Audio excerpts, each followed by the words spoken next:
Yeah, thanks for sharing that, Dr. Paul. Now, I always want to learn your secret, and I think the young people also need to learn the secret. How can someone study full time, pastor a church full time, visitation, preaching, prepare teaching, and work to support yourself? How does one do that? Okay, this is very simple. Very simple. Very simple, okay. This is the story of my life. I always have 3 jobs. I always, all through my life, I have 3 jobs. One was teaching at trend. I also started a church. We don't call it a church, we call it People Fellowship, but it's a church. We Sunday service, everything. I also taught graduate school at U.T. There are 3 jobs. U.T., trend, and church. When I went to Vancouver, I had 3 jobs. Teaching at Trinity, and started English ministry. 2 jobs. The 3rd job was our neighborhood meeting. 3 jobs. Always. You now have 3 jobs.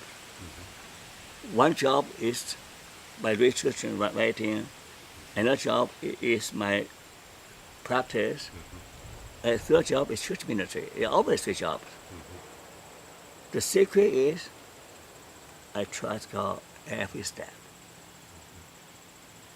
I pray all the time. Every step, all the enemies try to rule me.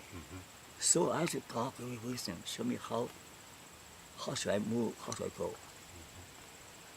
So I trust God. Secondly, I had a habit of working hard. Ever since I was a kid, right? So even now I work 10 hours a day. In my 80s, I still work 10 hours a day. So I have a habit of working hard. The thirdly, God gave me the ability to do things fast. Other people do it in 10 hours and get it done in 1 hour. Wow. That's why I see those guys that took so long. I say, you're fired. Sorry about that. So my wife, it's not difficult to live with me because she's too perfectionistic, too slow. I said, you're fired. But I can't find my wife. Yeah, you cannot fire your wife. So I give her a hack, right? So I do everything fast, right? So that's how I do 3 jobs.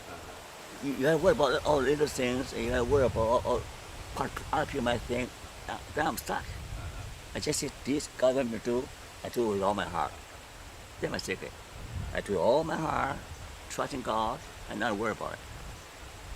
So I think like that is something for us to learn, like trusting God and using to the fullest God-given ability. So Whatever you do have that with all your heart, intelligence, do things faster, as and unto you God. use fully for God because God gave As unto you God. that ability. So don't worry about what other people think.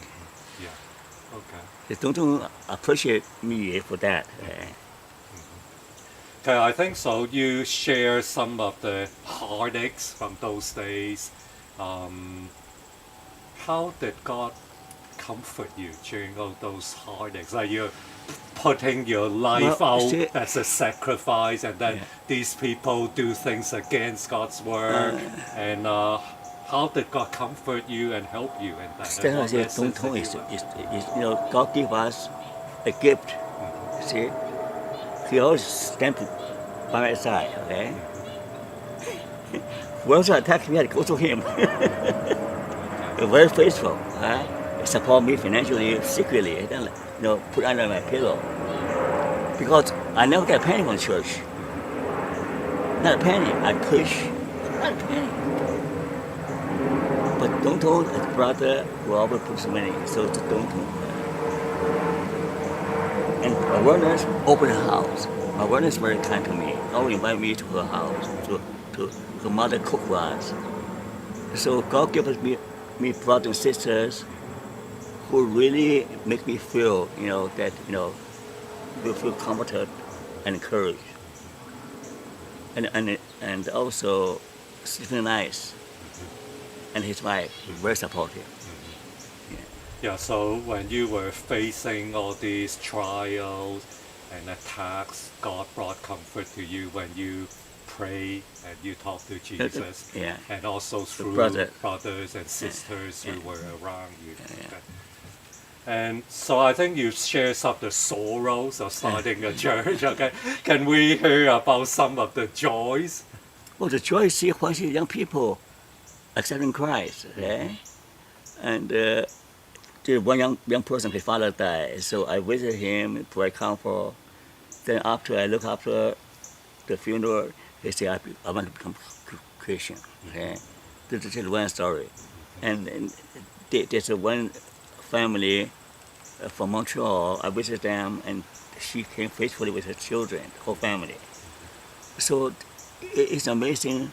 And Jimmy Chan, she used to work very hard. So I brought him in and get him to become Christian, help him become Christian. So the comfort that to see that God's grace change people.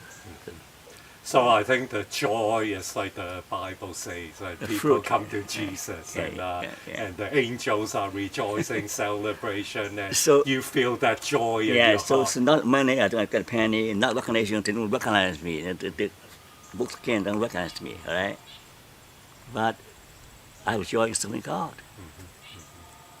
My reward is heaven. Yes, that's the best reward. Okay, okay. So now, Paul, Dr. Paul, do you have anything else to add before I turn to Dr. Lilian about that part of our history? I want to tell you a little bit about Hannah. Okay. Okay. So when we were, after my PhD at Texas, moved back to Toronto in 1972, 1972. and teaching at York. So one day a lady knocked my door.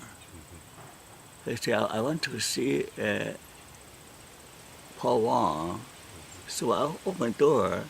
She looked at me and said, I'm Paul Wong. She looked at me in surprise. She said, I'm like trying to see an older person. I said, why? He said, I really like his writing in Hong Kong, all the magazines, putting his article. I thought a spiritual elderly man, not a young person. So that's me. So that's how then she came to one gospel church. They met Dong Tong. So before I came to Canada, after I became Christian, God used my gifts in writing. I was writing for all the major magazines, Christian magazines. So I was known in Hong Kong. But Canada, they don't know me, right?